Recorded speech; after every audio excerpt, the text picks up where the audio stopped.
ये हैं भाई साहब अमीश देवगन, अंबानी के चैनल में। शो के नाम देखिए, थंबनेल है। पहले भी कल के वीडियो में भी कुछ था, लेकिन ये फिर मैंने निकाला है। हिंदुत्व का अपमान नहीं सहेगा हिंदुस्तान, हिंदुत्व का अपमान नहीं सहेगा हिंदुस्तान। ये नारा कौन लोग देते हैं? और ये नारा किसी एंकर के नारे की तरह शो का नाम क्यों हो सकता है? क्या यह देश हिंदू राष्ट्र है? क्या यह देश सिर्फ हिंदुओं का है? क्या इस देश में संविधान ने हिंदुओं को सबसे ऊपर सर्वश्रेष्ठ को अलग से जगह दी है? लेकिन इस तरह के शो होते हैं। काशी के बाद महाकाल, सनातन का स्वर्ण काल। सनातनी है ये सब, ये एंकर हैं या सनातनी हैं, ये फर्क और फासला मिट गया है। मतलब उनका धर्म और धार्मिक कट्टरता वो पहले है, एंकर बाद में। पत्रकार तो ये रहे नहीं।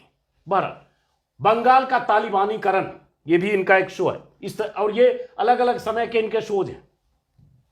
बंगाल का तालिबानीकरण अगर कहते हो इसलिए कि बंगाल में ममता बनर्जी की सरकार है, तो वहां तालिबानीकरण हो रहा है। लाउड अजान का जवाब जय हनुमान, ये भी इनका शो है। ऐसे कुछ शोज आपको दिखाता हूं।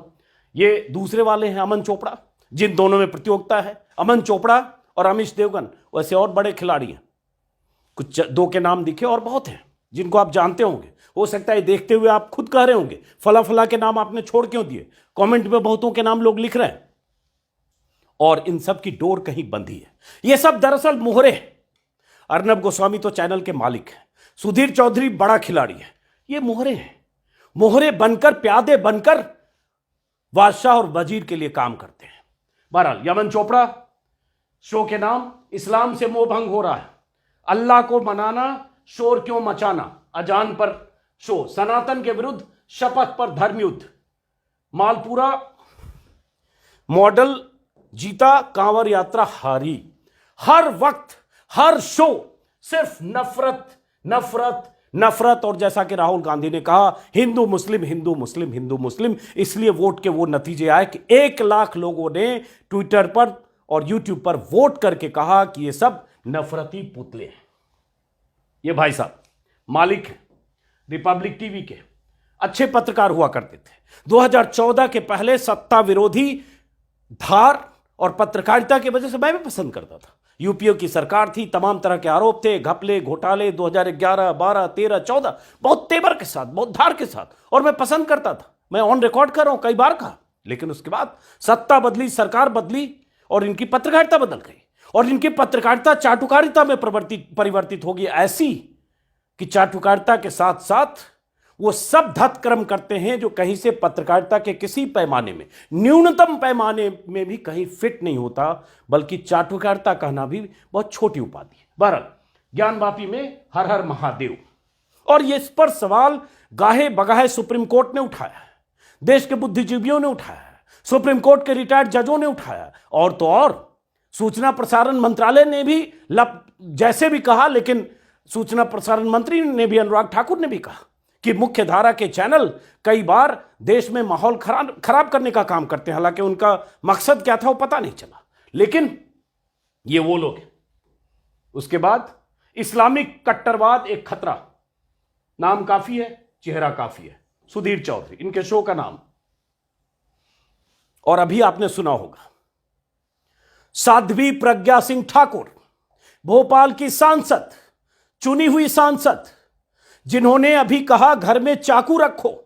उनके जो बयान हैं, कर्नाटक की एक सभा में दिए गए बयान, जो सीधे सीधे हिंसा और कट्टरता को बढ़ावा देते हैं, मरने मारने की बात करती हैं। और साध्वी प्रज्ञा वही हैं जिनके बयान को लेकर गांधी के खिलाफ, गोडसे के समर्थन में उनके बयान को लेकर प्रधानमंत्री मोदी तक ने कहा था, मैं उन्हें मन से माफ नहीं कर पाऊंगा। प्रधानमंत्री ने मन से माफ किया या नहीं, यह सिर्फ प्रधानमंत्री जानते हैं, लेकिन साध्वी प्रज्ञा के बयान लगातार आते रहे। और अभी जो ताजा बयान है, जो कल से वायरल हो रहा है, वो बयान इतना काफी है कि उनके खिलाफ मुकदमे दर्ज होने चाहिए। सुना है कि एफआईआर हुई है, लेकिन इन्हें कट्टरता वहां नहीं दिखेगी जहां कोई भगवाधारी है। इन्हें कट्टरता ऐसे साधु संतों में नहीं दिखेगी या भगवाधारियों में नहीं दिखेगी जो मुसलमानों को मारने की बात करते हैं, कत्लेआम की बात करते हैं, नरसंहार की बात करते हैं, हिंदू राष्ट्र बनाने की शपथ लेते हैं। गाजियाबाद में यति नरसिम्हानंद से लेकर धर्म संसद में अलग अलग शहरों में जुटे लोग, हरिद्वार से लेकर दिल्ली से लेकर उज्जैन से लेकर इलाहाबाद तक में जुटे वो भगवाधारी जिन्होंने तमाम तरह की बातें की, तलवार उठाने, हथियार उठाने से लेकर सबक सिखाने, और आखिर में वो भगवाधारी प्रज्ञा ठाकुर जो जनता की चुनी हुई नुमाइंदा हैं, जिन्होंने चाकू उठाने तक की बात की। लेकिन क्या सुधीर चौधरी अपने चैनल पर एक बार भी ये शो कर सकता है कि भगवाधारी साध्वी जो कह रही है वो भी एक कट्टरवाद है और वो देश के लिए खतरा है?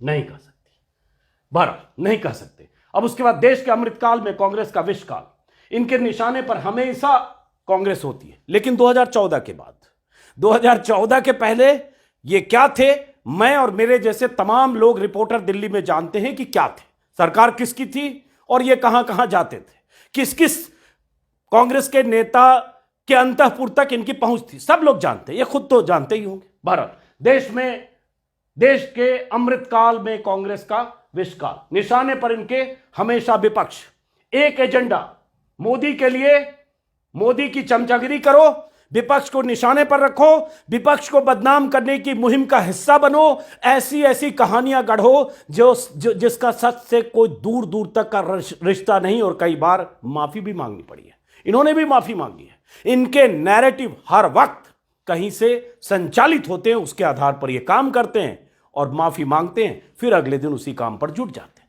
कोई नई बात नहीं है, ये इनकी फितरत है। बहरहाल उसके बाद राहुल गांधी की लग्जरी पॉलिटिक्स, जैसा मैंने कहा, हिंदू मुस्लिम ही नहीं करते हैं, विपक्ष को बदनाम करने, विपक्ष के खिलाफ सुपारी जर्नलिज्म का भी काम करते हैं। राहुल गांधी की लग्जरी पॉलिटिक्स इन्हें दिखती है।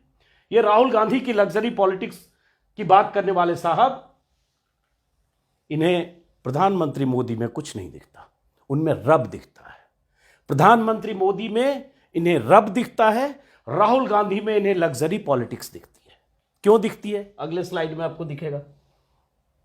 41,000 की टी शर्ट पहनकर वोट जोड़ने निकले, ये इस तरह से बात कर रहे हैं जैसे प्रधानमंत्री मोदी बैलगाड़ी से, ट्रैक्टर से, ठेले से, रिक्शे से, ट्रेन से, टैक्सी से, ओला से, उबर से निकलते हैं।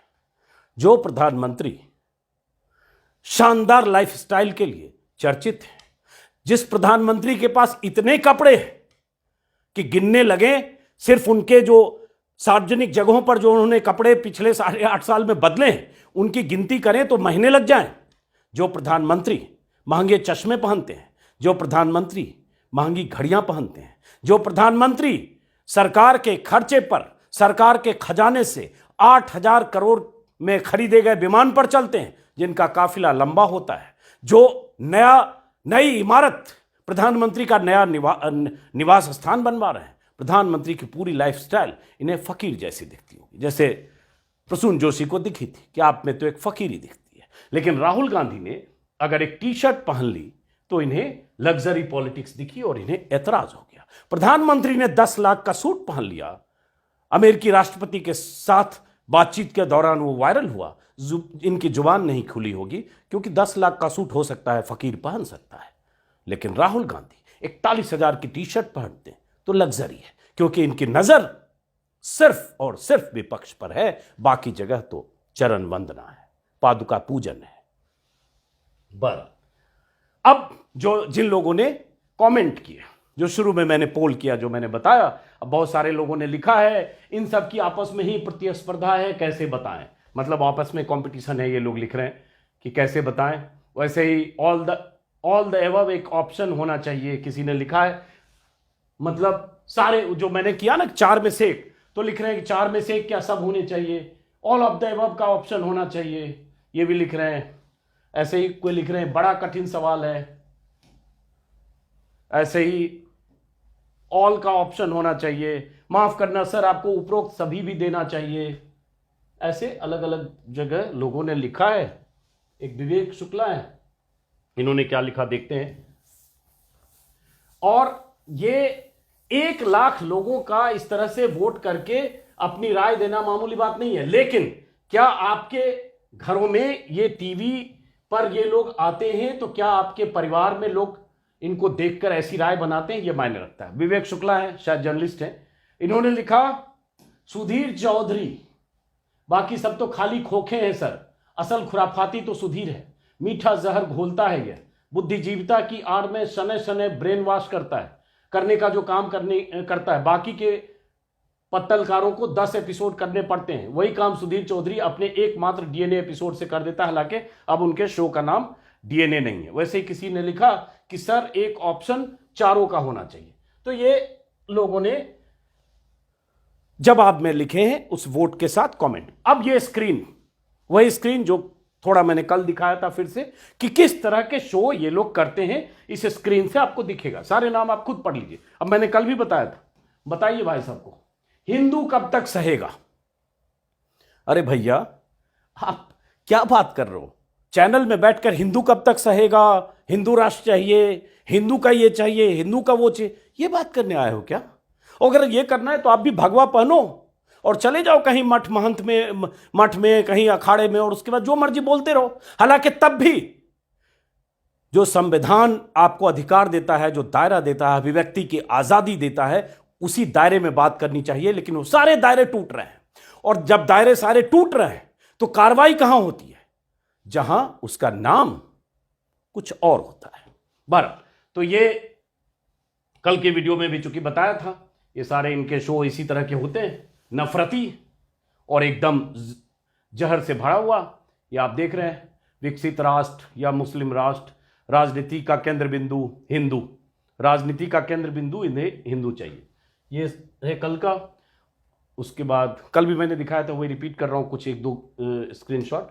वही सनातन आस्था का अमृत काल, हिंदू सॉफ्ट टारगेट, हिंदू हिंदू हिंदू हिंदू या मुसलमान, हिंदुत्व के खिलाफ सियासी सुपारी। दरअसल ये इसने सुपारी ले रखी है देश के संविधान के खिलाफ, देश के भाईचारे के खिलाफ, देश में गंगा जमनी तहजीब के खिलाफ, देश में मुसलमानों के खिलाफ, देश में विपक्ष के खिलाफ, देश में उन सारी आवाजों के खिलाफ जो आवाजें प्रधानमंत्री मोदी, अमित शाह, ये योगी से असहमत हैं। उन सारी असहमत आवाजों के खिलाफ जिसने सुपारी ले रखी है उसका नाम है अमीश देवगन या ऐसे तमाम लोग। लेकिन यहां ये बात कर रहे हैं कि हिंदुत्व के खिलाफ सियासी सुपारी। बहरहाल ये एक देख ही लिया। बहरहाल अगले पे आते हैं। अब ये वही अमन चोपड़ा जिन दो में प्रतियोगिता है, 2022 में हिंदुत्व हिट है। हिंदुओं की बात करते करते बुलडोजर का समर्थन और इसी तरह की बात, बम बम बोल रहा है बाबा का बुलडोजर, हिंदुत्व से नफरत, परिवार की फितरत। क्योंकि इन्हें लगातार साबित यह करना है कि जो भी लोग, जो भी राजनीतिक दल, जो भी विपक्षी नेता, अगर वो बीजेपी की मुखालफत करते, आलोचना करते, वो हिंदुत्व के खिलाफ है। पूरा नैरेटिव यही है। लेकिन सवाल उठता है, ये करते क्यों हैं? कहां से संचालित होता है? कौन लोग हैं जो जिनके पास इनकी डोर है? इसका जवाब तलाशेंगे तो प्रधानमंत्री कार्यालय में बैठे अधिकारी से लेकर इनके ऊपर बैठे इनके मालिक, इनके एडिटर इन चीफ और वो तमाम लोग जो इस तरह के नैरेटिव में ऐसे लोगों का इस्तेमाल करते हैं, वो सब जिम्मेदार भी हैं, वो कसूरवार भी हैं। लेकिन इनका कुछ बिगड़ेगा नहीं, बिगड़ता नहीं है। आज मैं बात कर रहा हूं तो भी नहीं बिगड़ेगा, बल्कि इनका प्रमोशन होता है। ये दर्ज होंगे इस रूप में कि देखो, आलोचना सहकर भी चापलूसी नहीं छोड़ रहा है, आलोचना सहकर भी भक्ति नहीं छोड़ता है। ये भी नंबर यही बढ़ाएंगे कि देखिए हमारी इतनी आलोचना होती है, फिर भी आपकी चाटुकारिता, पादुका पूजन में हम कोई कमी नहीं छोड़ते। लेकिन ये सब लोग, मैंने कल भी कहा, ऐसी पत्रकारिता देश और संविधान के खिलाफ है, उस कायदे कानून के खिलाफ है जो कायदा कानून हर आदमी को एक नागरिक बनने और बनाने की सबक देता है और एक दायरा तय करता है। लेकिन ये सब लोग उन तमाम दायरों से बाहर हैं जो दायरा संविधान ने खींचा है। इन्हें न किसी की परवाह है, न ये किसी की परवाह करते हैं, न इनके गिरेबान तक आसानी से पुलिस या किसी कानून का हाथ पहुंचता है, क्योंकि सबका मालिक एक है। फिलहाल इस वीडियो को खत्म करते हैं। बहुत उम्मीद नहीं है कि स्थितियां बदलेगी, लेकिन फिर भी अगर आप घर में ऐसे चेहरों को देखते वक्त एक बार इंसान के तौर पर सोचेंगे कि दिन रात आपके ड्राइंग रूम में, आपके बेडरूम में आकर, आपके टीवी स्क्रीन पर आकर जो शख्स जहर फैला रहा है उसका मकसद क्या है, उससे आप पर क्या फर्क पड़ रहा है, आपके आसपास परिवार और परिवेश में क्या बदल रहा है और क्या बदला है, तो शायद आप सोचेंगे। फिलहाल इस वीडियो को खत्म करते हैं, फिर मुलाकात होगी किसी और वीडियो में। अगर आपने मेरे चैनल को सब्सक्राइब नहीं किया है तो सब्सक्राइब करें। ऐसे ही कुछ कुछ बातें होती रहेगी। नमस्कार।